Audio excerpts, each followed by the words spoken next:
بندہ 10 گھنٹے سو رہا ہے، 4 گھنٹے وہ اپنی باقی ضروریات کو ہفتے کے 5 دن دے رہا ہے، تو 10 گھنٹے وہ ایوری ڈے کام کر سکتا ہے۔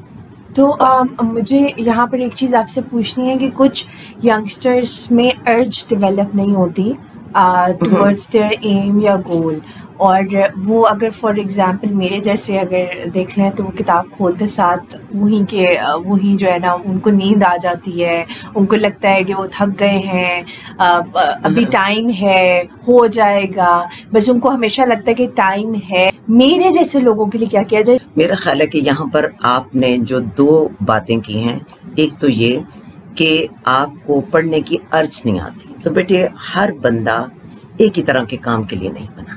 ہر انسان کو اللہ سبحانہ تعالیٰ نے صرف کتابیں پڑھنے کے لیے، رٹا لگانے کے لیے اور اے گریڈز لینے کے لیے، ڈسٹنکشنز لینے کے لیے پیدا نہیں کیا۔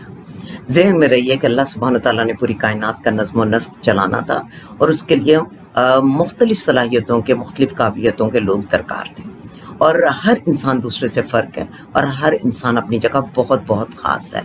ہمیں اس خوش فہمی میں نہیں ہونا چاہیے کہ ہم ٹائم کل کر رہے ہیں، ایکچولی ٹائم ہمیں کل کر رہا ہوتا ہے۔ بالکل، جو لمحہ گزر جاتا ہے وہ ہاتھ نہیں آتا۔ اگر آپ چاہتے ہیں کہ آپ ریگریٹ سے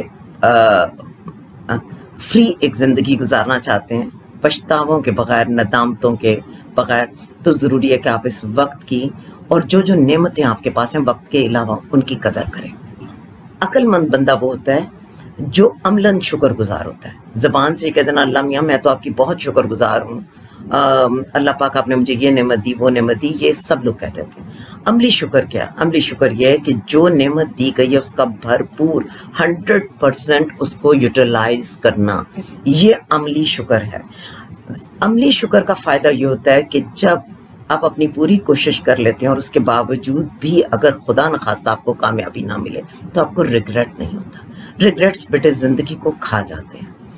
وقت آپ کا آج وقت آپ کے ساتھ ہے، ہو سکتا ہے اگلا لمحہ وہ آپ کی فیور میں نہ ہو، تو جب وہ آپ کی فیور میں اسے استعمال کرنا چاہیے۔ اب وقت بچوں کے لیے کب کا فیور میں ہوتا ہے؟ جب ایک آسان زندگی ہوتی ہے، والدین ان کے لیے کماتے ہیں، ان کو تمام سہولتیں دیتے ہیں، ان کو ہر ٹینشن سے بچا کے رکھتے ہیں، یہ بڑا قیمتی وقت ہوتا ہے۔ جب ان میں ہمت ہوتی ہے، انرجی ہوتی ہے، آپ کے پاس ینگ ایج ہوتی ہے، اسٹیمنا ہوتا ہے، یہ بڑا قیمتی وقت ہوتا ہے۔ تو جو لوگ اس میں ہمت پکڑ لیتے ہیں، کام کر لیتے ہیں، وہ پنجابی میں کہتے ہیں بہت سوکھے ہو جاتے ہیں۔ میں ہرگز یہ نہیں کہوں گی کہ وقت کی قدر و قیمت، یعنی کہ آپ کا کوئی دوست مشکل میں آ گیا، آپ کا کوئی ریلیٹو پرابلم میں، اور آپ کہیں جی ہمارا تو وقت اتنا قیمتی ہے، ہم تو اس کی تیمارداری کے لیے، اس کی عیادت کے لیے نہیں جا سکتے، نہیں۔ یہ بھی وقت کی بڑی ویلیو ہے کہ آپ اس کو ویلیوبل لوگوں کو پروٹیکٹ کرنے کے لیے، پریزرو کرنے کے لیے، کیئر کرنے کے لیے اس وقت کو خرچ کریں۔ اپنے پیاروں پر وقت کو خرچ کرنا اصل میں وقت کی قدر و قیمت بڑھا دیتا ہے۔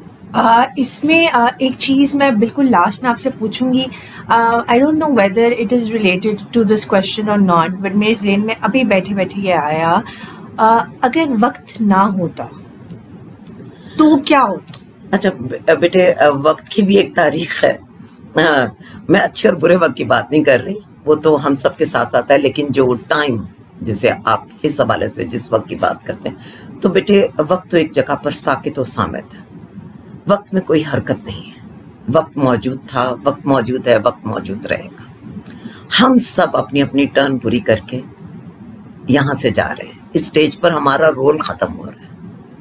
ہم سے پچھلی نسلیں آئیں، وہ اپنا کنٹریبیوشن دے کر چلی گئیں، ہم ہیں جو ہم کنٹریبیوٹ کر سکیں گے، ہم بھی وہ کر کے چلے جائیں گے۔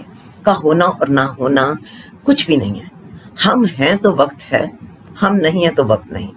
مثلاً میرے لیے وقت کی تعریف کیا ہے؟ جس وقت میں زندہ ہوں، جس وقت میں ایکٹیو ہوں۔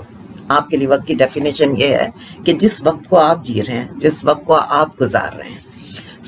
جو ہی ہمارا یہاں پر آپ کیا کہہ لیجئے رول ختم ہو جائے گا تو ہمارا وقت بھی ختم ہو جائے گا۔ وقت تو بیٹا ہے، اگر وقت نہ ہوتا تو کیا ہوتا؟ یہ ایک دلچسپ سوال ہے۔ اور آپ دیکھیے کہ میں تو ابھی کچھ دن پہلے بلیک ہول کے اوپر ایک آرٹیکل پڑھا، اور اللہ کی قدرتیں مطلب جہاں تک آپ کی سوچ جاتی ہے اس سے بھی کہیں بیونڈ اس یونیورس کی پیچیدگیاں، اس کے اندر کی گہرائیاں ہیں۔ تو ہم نہیں جانتے کہ ہم کہاں ہوتے ہیں، اور پھر وقت کی تعریف بھی الگ الگ ہے.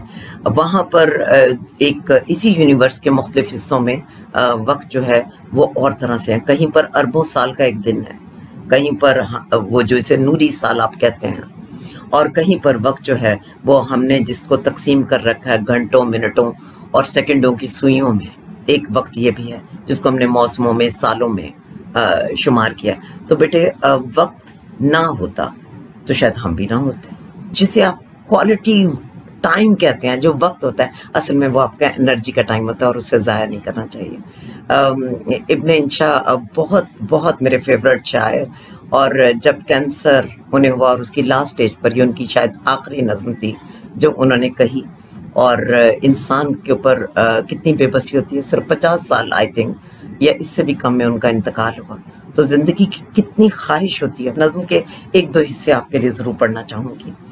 اب عمر کی نقدی ختم ہوئی، اب ہم کو ادھار کی حاجت ہے کوئی جو ساہوکار بنے، ہے کوئی جو دیون ہار بنے.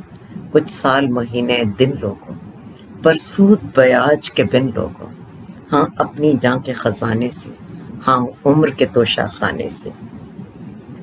پھر وہ کہتے ہیں کیا کوئی بھی ساہوکار نہیں، کیا کوئی بھی دیون ہار نہیں. جب نام ادھار کا آیا ہے کیوں سب نے سر کو جھکایا ہے. کچھ کام ہمیں نپٹانے ہیں جنہیں جاننے والے جانتے ہیں. کچھ پیار دلار کے دھندے ہیں، کچھ جگ کے دوسرے پھندے ہیں. جینے کی ہوس نرالی ہے کوئی جو اس سے خالی ہے. کیا موت سے پہلے مرنا ہے، تم کو تو بہت کچھ کرنا ہے.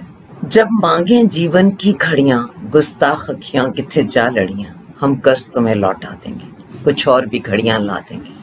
جو سات و ماہ و سال نہیں، وہ گھڑیاں جن کو زوال نہیں. لو اپنے جی میں اتار لیا، لو ہم نے تم کو ادھار دیا. تو وقت بیٹے بڑی نایاب نعمت ہے. جب تک ہوتی ہے قدر نہیں ہوتی. بالکل ایسے جیسے ہم سانس لیتے ہیں یا آکسیجن لیتے ہیں، جب تک آکسیجن ملتی رہتی ہے پتہ ہی نہیں چلتا کتنی بڑی نعمت ہے. لیکن جب آپ کی پیاری یاسمین آنٹی کی طرح سے آپ 2 سال تک آکسیجن سلنڈرز پر آ جاتے ہیں، تب آپ کو پتہ چلتا ہے کہ فقط یہ وقت زندگی کا کتنا قیمتی ہے، اور یہ سانس کتنے قیمتی ہیں، اور یہ ہمت کتنی قیمتی ہے. The two most powerful warriors are patience and time. اپنا بہت سارا دھیان رکھیں. اللہ حافظ.